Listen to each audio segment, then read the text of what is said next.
My name is Laura, and I'm 31 years old. I had lived an ordinary life, filled with dreams, ambitions, and the typical ups and downs everyone faces. I worked in a corporate office. I had friends, family, and the kind of busy schedule that didn't leave much room for reflection. I thought I had my life all figured out, but all of that changed in a heartbeat. The morning started like any other. I woke up, brushed my teeth, grabbed a cup of coffee, and put on the outfit I had laid out the night before. I wasn't running late, thankfully, and I left for work with enough time to catch the bus. As usual, I had my phone in hand, scrolling through emails and checking social media. The bus ride was uneventful, and I found myself lost in thought about the upcoming meeting. There were new clients, an important project, and all sorts of expectations hanging over me. Life felt demanding, but it was manageable. But then came that moment. It happened without warning. I got off the bus, stepped onto the crosswalk, and it was as if the universe paused for a split second, signaling something was about to go horribly wrong. Time seemed to slow down. The screeching of tires was faint at first, but it grew louder until I turned just in time to see a speeding car barreling toward me. I froze. It was as if my body couldn't process the urgency, or maybe it was fear that locked me in place. The car wasn't stopping. In the moments before impact, my mind was strangely calm. I felt an overwhelming sense of detachment, almost like I was watching someone else's life play out in front of me. I was on the crosswalk, but it felt like I was outside of it, outside of myself. I could see the car's headlights bearing down, the blur of the world around me, and then darkness. The sound of metal crashing into flesh was deafening.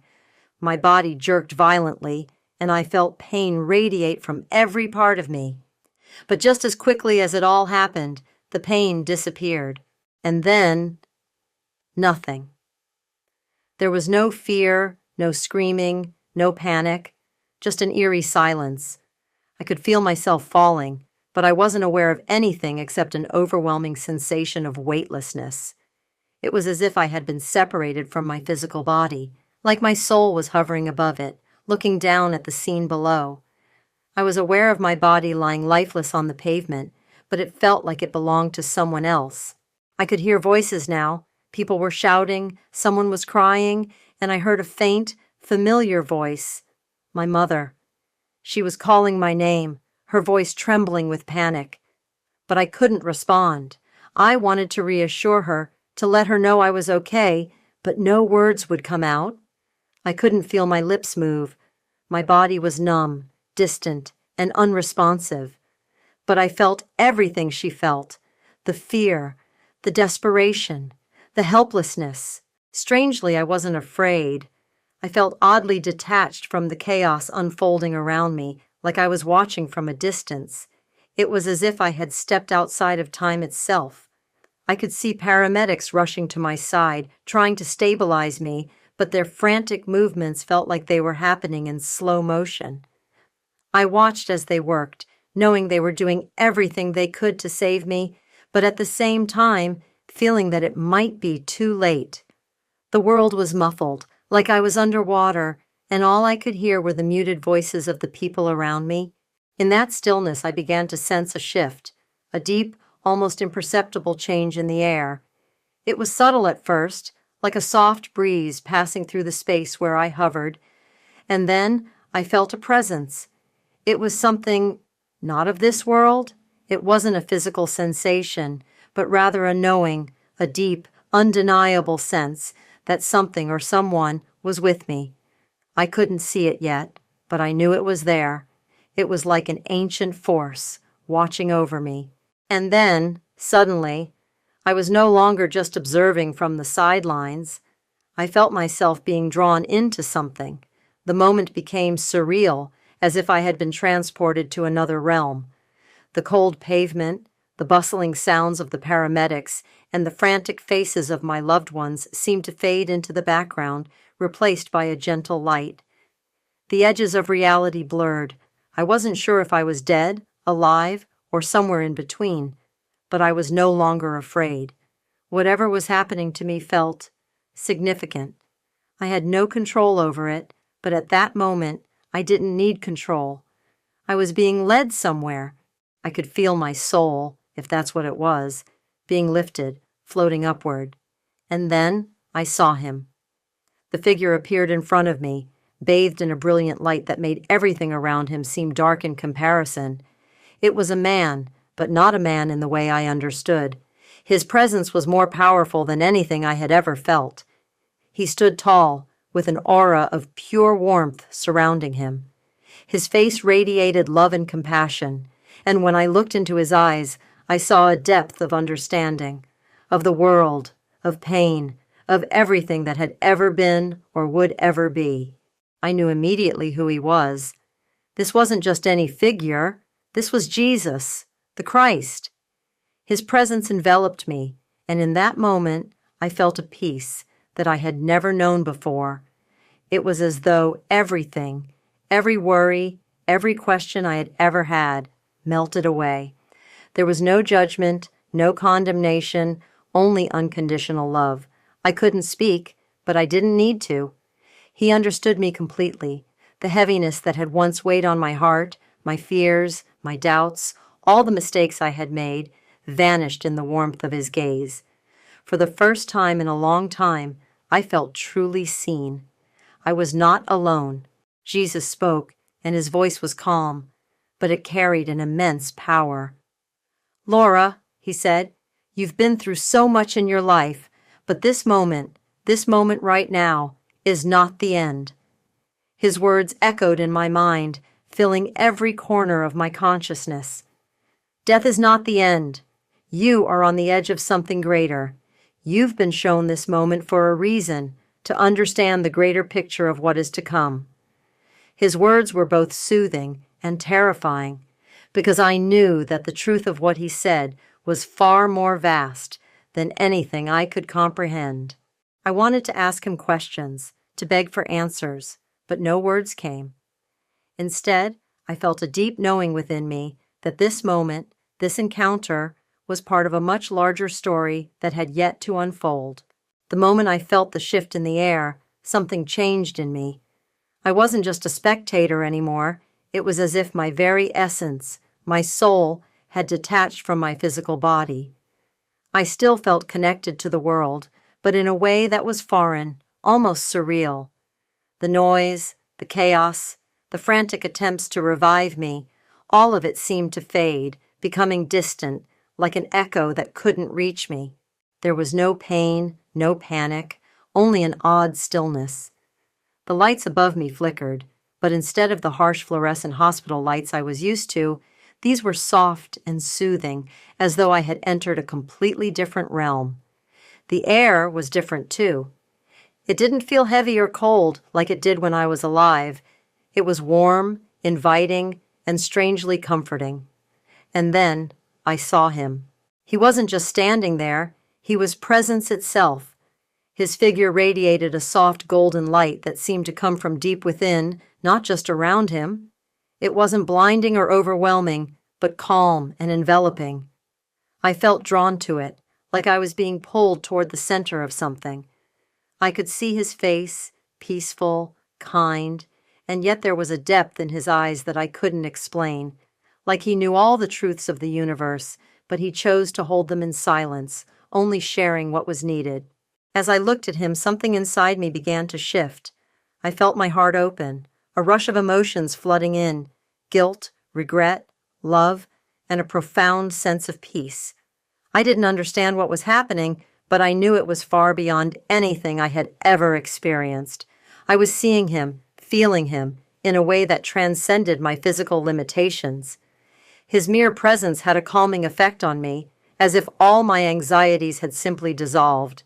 "Don't be afraid, Laura," his voice came softly, like a whisper on the wind. It wasn't a command or an instruction. It was more like a deep reassurance. His words carried an energy that wrapped around me, soothing every part of me that had once been in turmoil. I couldn't speak, but I felt my entire being respond to him, opening up, trusting him without question. He didn't need to ask me about my life. He already knew. I could feel him seeing every corner of my soul, every moment of pain and joy, every mistake I had made, and every choice I had feared to make. His gaze was not judgmental, though. It was compassionate, filled with understanding, as though he saw me not for what I had done, but for who I truly was at my core, beyond the surface of my mistakes and regrets. "You've been through much, but you've also been given an incredible gift," he continued. His words felt like a gentle wave lapping at the shore of my heart. "You are here, now, at a crossroads. The life you knew is over, but the path ahead is yours to choose. Do you understand that?" I nodded, though I wasn't sure how or why. I wasn't speaking, yet I felt this deep, unspoken communication between us. It wasn't through words, but through a deep understanding of each other. His message was clear. This moment was not the end, but a beginning. It was as if he was offering me a choice, a chance to redefine everything I had known up until now. But how could I? My mind was still trying to grasp the enormity of what he was saying. "Look around you, Laura," he said, motioning to the space around us. It wasn't a space I recognized. It wasn't physical, but it was full of life, energy, and light. It stretched on infinitely, and the more I looked, the more I saw. I saw flashes of my past, moments that had shaped me, but I also saw a future that was not written yet, one that I could influence.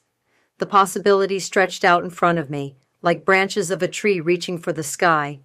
It was both overwhelming and awe-inspiring. I felt a profound sense of peace.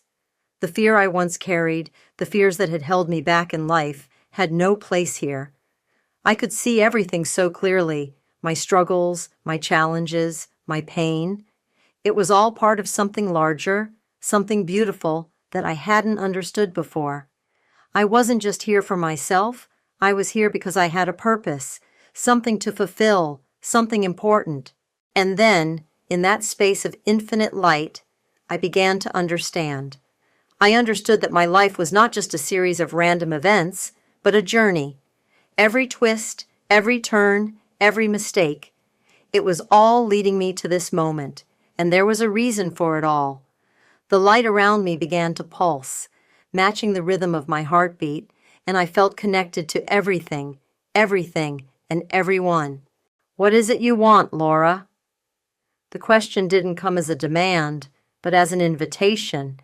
It was as if he wanted me to find the answers within myself. I knew that this was my moment to choose, who I would be from this point forward.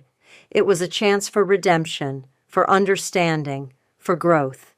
But it wasn't just about me. It was about how I could impact the world around me, how I could take what I had learned in this moment and share it. His eyes never left mine, and that gaze, so full of compassion, made me feel as though he could see not only my past, but also my potential. I wasn't just here because of the mistakes I'd made, but because I was capable of something greater. The choices ahead of me were not burdens. They were opportunities to embrace something more, to embrace the love and understanding he was offering me. Remember, Laura, the power of love and compassion is greater than anything else. It is what will guide you through the darkness and into the light. Never forget this. His voice was soft, but the weight of his words carried through the very core of my being. I stood there, overwhelmed by the realization that I had been given something more than just a glimpse of the divine. I had been given a choice to live differently, to see the world through new eyes, to understand that everything in life was connected. I was not alone, and I had never been. The love that surrounded me now was a love that would stay with me, no matter what happened next. And as he began to fade, as the light around him grew softer, I felt a warmth envelop me. His presence was still there, but it was as if he had given me the strength to carry on. The world outside would still be waiting for me, but now I knew I had a purpose. I had the strength to face whatever came next. The moment wasn't over. It had only just begun. As the glowing figure's words echoed in my mind, I suddenly realized the gravity of the moment. He wasn't just here to comfort me, he had come to give me a message. The air around us seemed to pulse with energy, and I could feel every word sink deep into my soul. The weight of what he was saying was not just personal, it was global. It wasn't just about me, my life, my mistakes. He was telling me that something much bigger was at stake, something that would affect the entire world. "Laura," the figure said again, his voice now more serious, the tone heavy with urgency. "The world you know is changing, and there are forces at play that you cannot yet fully comprehend. The future of humanity hangs in a delicate balance, and you have a role to play in this. You have been chosen not just for your own journey, but for a greater purpose." His words reverberated through my chest, like a deep bell tolling in the quiet of my mind. I was stunned, unable to process what he was telling me. What did I have to do with the world's fate? He gestured to the infinite space around us, the soft light shimmering and shifting with his movements. "The future is in turmoil. A great conflict is on the horizon, a war that will shake the very foundations of civilization. But this war will not be an accident. It will be the result of choices made by leaders who refuse to act with compassion. One such leader will play a pivotal role in igniting the fire of war. His name is Donald Trump." I gasped, my heart skipping a beat. The name of the current president of the United States, someone whose actions I had followed closely in my life, now reverberated with weight I couldn't fully grasp. The figure was calm as he spoke, his voice steady and resolute, but I felt a chill creep over me. This wasn't a simple prophecy or an idle warning. This was a warning of something much deeper, something that felt as though it were already in motion, waiting to erupt. Trump's actions, his decisions, will set the stage for an international crisis that could spiral out of control. His stubbornness and unwillingness to listen to the voices of reason will lead the world down a path of destruction. The war will not start because of one isolated incident. It will be the culmination of small choices over time, all leading to an unthinkable disaster. I was paralyzed. How could one person have such an impact on the entire world? I had watched the news, seen the debates, read the tweets, and I understood the division in the country, but I had never considered the global ramifications of it all. The figure seemed to sense my confusion. "It will begin with a decision, Laura. A decision made from a place of ego, greed, and fear. But it will not stop there.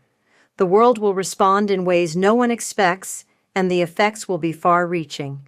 As he spoke, I began to see flashes of the future, images of cities in chaos, people fleeing, governments crumbling, and millions caught in the crossfire of a conflict they never saw coming. It wasn't just images of destruction, it was the ripple effect of every small decision that led to this moment. Leaders who refused to communicate, people too divided to work together, and a world too distracted to pay attention to the warnings. It all came back to one pivotal moment that could change everything. The figure's face softened, and I felt a sense of compassion wash over me. "But there is hope, Laura. The war is not inevitable. It can be prevented, but it requires those who see the truth to speak out, those who are willing to act with love, with kindness, and with unity. The most powerful force in the world is not weapons or armies. It is the power of people coming together in love, rejecting division, and choosing peace." The weight of his words settled deeply in my heart. How could I, one person, make a difference? I had no political power, no global influence. But then he reminded me, every great change begins with one person, one act of courage, one voice of truth. You must speak, Laura. You must share what you have seen and heard here today. You must help others see what is coming and show them the way forward. The truth you carry is not just for you, it is for all of humanity. I felt a stirring inside me, a spark of something that had been dormant for so long. It was a sense of purpose I had never felt before. It wasn't just about surviving my own struggles. It was about something much greater. It was about the world, about the people I loved, about humanity itself. I began to understand that the world I lived in, the choices we made as individuals and as a collective, had far-reaching consequences. My actions mattered, as did everyone else's. You must be brave, Laura. The path will not be easy, and there will be challenges. But it is a path worth walking, the figure said gently. I could feel his words resonating deep within me, calling me to step forward, to embrace the unknown, and to use the love and wisdom I had gained in this moment to guide others. You are not alone in this, he continued. There are others like you who are awakening to this truth. Together, you will change the course of history. I knew what I had to do. I had been shown the truth, the future, and the role I was to play in preventing the devastation that awaited the world. It wasn't about waiting for someone else to act. It was about me, about us. We could choose a different path, a path of unity, of love, of peace. I could already feel the stirrings of this change within my own heart, and I knew it had to start with me. The figure smiled, his face filled with love and encouragement. Remember, Laura, the power of love is the most powerful force in the universe. It transcends fear, division, and hatred. It will guide you through the darkness, and it will show others the way forward. You must trust in it and trust in yourself. As his light began to fade, I felt a deep sense of calm and purpose fill me. I wasn't the same person who had arrived here in this strange and luminous place. I had been shown something, and now I had a responsibility to carry that knowledge forward, to share it, to help the world see the truth before it was too late. As the figure disappeared, his presence lingered in my heart. I was no longer just a passive observer. I had been entrusted with something far greater than myself. It was up to me to find the courage to speak out, to share what I had learned, and to inspire others to join in this fight for peace and unity. The future of the world rested in our hands, and I now knew my place in it. I awoke in my body, back in the world I knew. But everything had changed. The world felt different, more urgent, more fragile, more interconnected than I had ever realized before. I knew I couldn't just go on with my life as it was. I had been shown a greater truth, and it was time for me to act on it. I was no longer the same person. The world had shifted, and I had to shift with it. It was time for us all to wake up. When I awoke, I could barely grasp the reality of what had happened. It was as though I had returned from another world, and everything around me felt different. The air felt heavier, as if the weight of the knowledge I had gained during my experience still lingered within me, pressing on my chest. I blinked, trying to adjust to the harsh fluorescent lighting of the hospital room. The beeping of machines was strangely loud in my ears. I could hear my own heartbeat, and the realization that I was alive began to sink in. My body ached in ways I didn't understand, as though it had been torn apart and put back together. But that pain was nothing compared to what I had just experienced, nothing compared to the knowledge, the truth, the purpose I now carried within me. I couldn't explain what had happened, not yet, but I knew that I wasn't the same person who had entered this hospital room. I had been shown something far beyond the realm of the ordinary world, and now I had to carry it with me. The first thing I did when I was able to sit up was look at the people around me. My family, my friends, they were there, their faces filled with concern and love. They had been waiting for me to wake up, praying for me, hoping that I would pull through. I could see the relief on their faces when they realized I was conscious again. But I wasn't sure how to explain what had happened to me. How could I share with them what I had seen, what I had felt? Would they even believe me? As I lay there, surrounded by the love and warmth of those closest to me, I felt a deep connection to them. It was almost as if I had been given a new lens through which to see the world.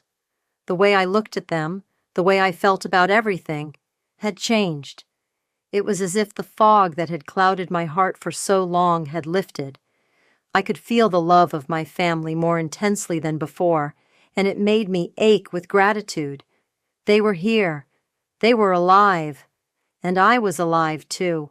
"What happened to you?" my mother asked, her voice trembling with emotion. I could see the fear in her eyes, the worry that I might not be the same. She wanted answers, But how could I give them to her?